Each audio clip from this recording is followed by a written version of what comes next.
Aux armes, citoyens, formez vos bataillons. Difficile de se remettre de ses émotions après avoir vu le premier long métrage de Ledge Lee, et c'est ce qu'on va voir aujourd'hui dans cette nouvelle vidéo. Donc c'est parti, les films du vendredi, 38e.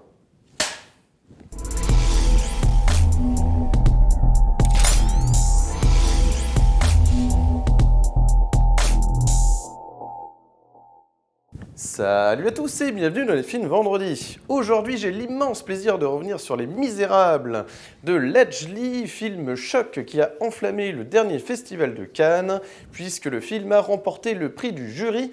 Et on va voir aujourd'hui dans cette vidéo en quoi c'est mérité. Destination Montfermeil, je vous emmène dans le 93, où la brigade anticriminalité doit gérer au quotidien des affaires un peu compliquées, évidemment. Le quotidien de la BAC n'est pas tout rose, puisque il nous présente la cité des Bosquets. Le film nous présente une jeune recrue de la BAC de Montfermeil dans le 93, Stéphane, dit Pento, brillamment interprété par Damien Bonnard, avec ses collègues Chris et Guada, respectivement interprétés par Alexis Mananti, je triche un petit peu, et Djibril Didier Songa. Alexis Mananti qui est co-scénariste sur le film et qui fait également partie du collectif Courtrage-Mais, dans lequel Ledge Lee est membre depuis une bonne vingtaine d'années, si ce n'est plus, puisque Ledge Lee, donc le réalisateur du film, a commencé en fait à faire des documentaires, à réaliser des documentaires, des clips, des courts-métrages, avec ce collectif Courtrage-Mais. Il s'est beaucoup intéressé dès les années 2000. Il a commencé à travailler justement sur des documentaires sur Clichy-Montfermeil, sur l'univers en fait des cités dans le 93. Du quotidien difficile donc de ces jeunes, et en même temps de montrer aussi les bavures policières, parce que dans le film, vous verrez, il est question de bavures policières, et c'est là que le film est très très brillant, c'est que malgré ces bavures, en fait, on comprend que ce soit de la partie des jeunes de cité ou du côté des policiers, des deux côtés, c'est très compliqué parce qu'il n'y a pas vraiment de... La question n'est pas de montrer où sont les coupables, est-ce que c'est les policiers, est-ce que les policiers font mal leur travail, est-ce que les jeunes vont trop loin, etc. C'est vraiment pas la question, c'est que, comme dit Ledge Lee, en fait, ce n'est pas les jeunes, en fait, qui sont... que ce soit les jeunes ou les policiers, en fait, ils ont un ennemi commun, en fait, c'est la misère, tout simplement. Parce que ces jeunes vivent dans des conditions abominables, il y a un manque d'infrastructures terrible dans ces cités, d'accès à l'éducation, etc.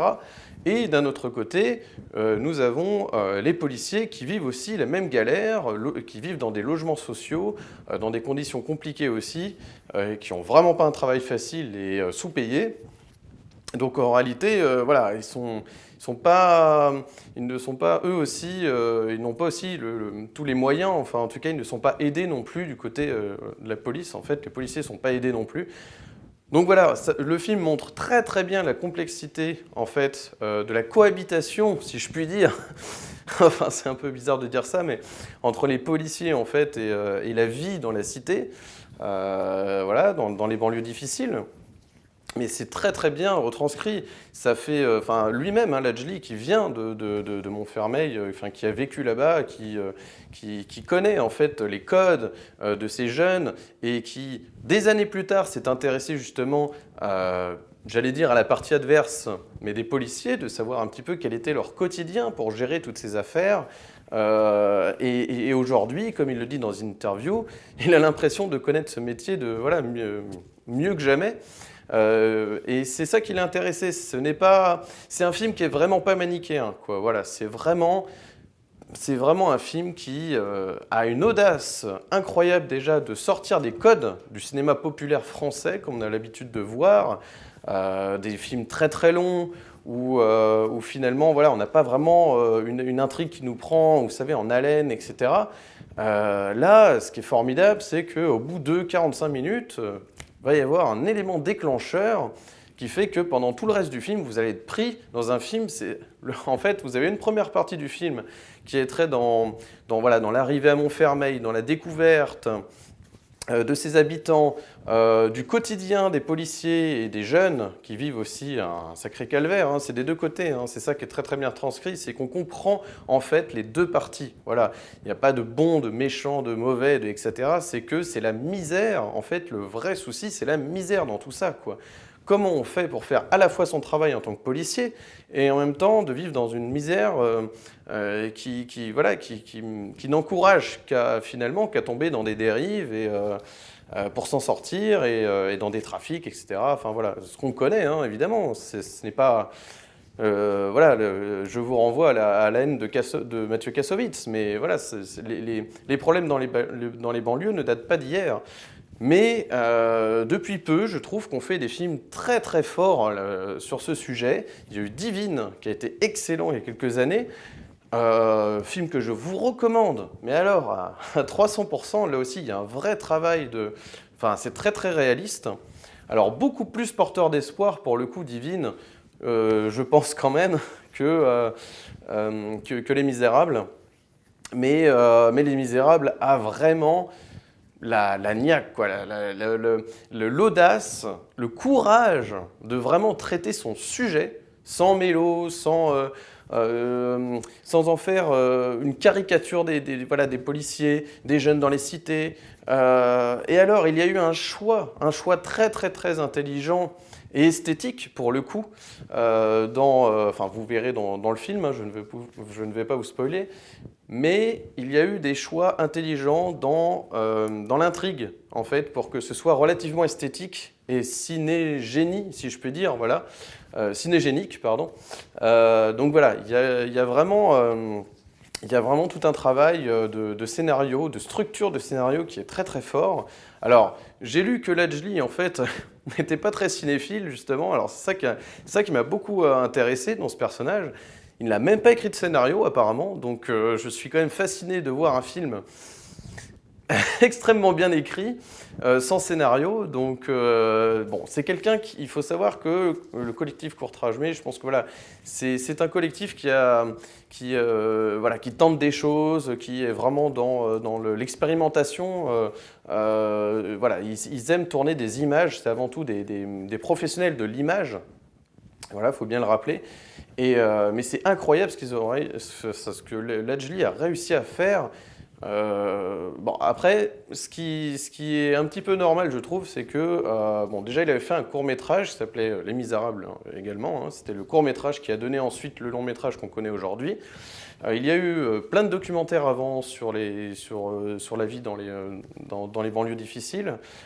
Il a une connaissance extrêmement fine, en fait, de la misère en banlieue.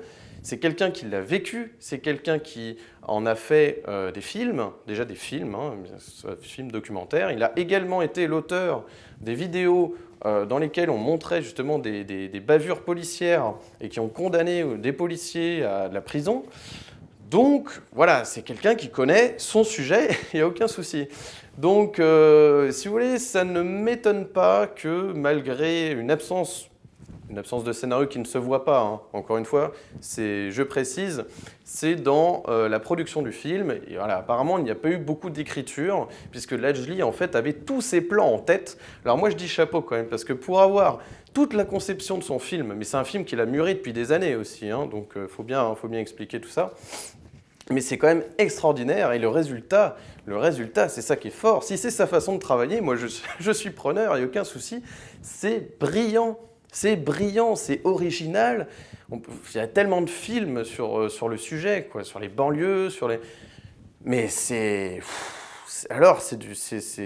non, c'est vraiment, ça apporte un second souffle en fait à ce genre de film, un second souffle au cinéma français, un cinéma social, populaire français. Voilà, on va faire très précis, mais c'est une claque. Ce film est une claque. À tout point de vue. Donc voilà, c'est vraiment le genre de film qui me fait dire que voilà, je fais des chroniques cinéma pour ce genre de film. Donc voilà, franchement, Non, je ne sais pas vraiment quoi ajouter de plus. C'est vraiment une très très belle réussite. Les acteurs sont dingues, mais dingues. On est vraiment du côté de Stéphane pendant tout le film. En fait, Stéphane, donc dit Pento dans le film, c'est vraiment le spectateur. Il incarne, en fait, il représente le spectateur que nous sommes, en fait, qui découvrons Montfermeil, parce que c'était impossible, comme le dit Ladjli, c'était impossible de nous balancer l'intrigue dès le départ, parce qu'on n'aurait pas pu respirer Montfermeil, en fait. On n'aurait pas pu découvrir Montfermeil, ses habitants, les codes, les rituels, que ce soit du côté des jeunes ou de la police. Voilà, on avait besoin d'avoir tous les codes des deux côtés, des deux parties. Donc vraiment, il y a eu un travail incroyable. J'ai même lu qu'à la base, il y avait une version de 2h40. Il a coupé 1 heure en fait dans son film. Il a toujours dit qu'il voulait faire un film court, que pour lui, un film, c'est 1h30, 1h40. Enfin voilà, ça dépasse pas 1h40. En général, c'est ça pour les films populaires, comme il dit. Mais c'est vrai qu'aujourd'hui, on a tendance à faire des films très longs, etc. Et je pense que ce cut qu'il y a eu depuis la version des distributeurs, parce qu'il a envoyé une version au distributeur qui était OK pour la version de 2h40, et lui a dit bah, écoutez, je suis très heureux, mais voilà, pour moi, le film, il doit faire 1h40, pas plus, quoi, parce que sinon, c'est pas possible. Bah, je trouve ça super intéressant. Vous verrez avec le climax final, en plus, on est tenu jusqu'au bout et voilà, je ne vous spoile rien, mais voilà, il y a des petits clins d'œil aussi à Victor Hugo avec Les Misérables qui sont très très bien utilisés. C'est brillant, ça fait du bien, quoi. J'ai même lu que voilà, il y a des journalistes qui commencent à comparer Ladjli voilà, en disant le Spike Lee français. Mais oui, quoi, oui, je sais pas, mais après, c'est vrai que les comparaisons, je suis pas, enfin, c'est toujours un petit peu touchy, parce que, voilà, faut pas comparer. Ladjli, c'est Ladjli, Spike Lee, c'est Spike Lee. Mais ouais, il y a un groove, en fait, dans sa façon de raconter, la narration, en fait, de ce film est dingue. Il faut savoir, entre parenthèses, que Ladjli était longtemps adepte du cop watch, du cop watching, qui consiste à observer, en fait, les interventions policières. Donc voilà, il avait vraiment, encore une fois, de quoi se nourrir pour ce film. Vraiment, c'est incroyable. Vraiment, je suis stupéfait par ce film. Franchement, la prouesse cinématographique est incroyable. C'est une vraie claque. Oui, j'étais en train de zioter parce que Issa Perica, voilà, je voulais parler de Issa Perica, dont c'est le premier film. Donc le jeune, vous verrez, qu'on voit dans la bande-annonce. Vous allez voir, son rôle est incroyable, son personnage canalise en fait justement c'est un petit peu toutes les tensions qu'il y a en fait dans cette cité de Montfermeil. Donc voilà, c'est vraiment mention spéciale à lui et puis tous les autres acteurs vraiment. Et ce qui m'a beaucoup plu aussi, vous verrez, enfin, je ne veux pas trop vous dévoiler d'éléments, mais il y a un petit peu un chef en fait dans la cité qu'on appelle le maire. Je vous en dis pas plus, mais je pense que voilà, il y a des scènes qui sont assez comiques en même temps. Mais c'est un film quand même qui évite justement le comique gratuit, quoi. C'est-à-dire que il y a des situations comiques. Bon, il n'y en a pas 10 000, hein, je vous rassure, c'est quand même un film très très dramatique, très sombre.